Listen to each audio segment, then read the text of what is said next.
In this guide, I'm going to show you how to engine swap here in Forza Horizon 6. Before we do get into this guide, make sure to like the video and subscribe to the channel with all notifications on. It really does help the channel and it lets us know that you want more content like this. We'd greatly appreciate it. And if at any point throughout this guide you did have any questions, just ask them down in the comment section below and we can help you out further. I'm going to be doing my best to reply to every single comment down there. But first things first, what you need to do is make your way to your garage. This can be from either the Horizon Festival site or it can also be from your estate.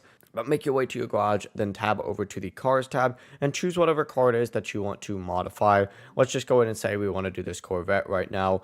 If you want to choose your car, go into my cars, select one from here though. Once you go in to do that, go into upgrades and tunings and go into custom upgrade. You're going to see a bunch of different settings in here. You need to, of course, specifically go into body kits and conversion. So go ahead and open that up. And once you open this up, you're going to see an engine swap option on here. Keep in mind, not every single vehicle will have this option and not every car will support those engine swaps. You need to use one that obviously has an engine swap ability on here. Then go through, find whatever one you want to engine swap with, just like so. Once you go ahead and find one, go ahead and do this. You can also press the accelerator to see what exactly the car would sound like as well before picking. But once you pick the engine, back out, it'll say like install parts. Make sure you go ahead and select that, confirm the purchase, and of course the engine will then swap. That's the full process though. It really is as simple as that. If you guys had any questions,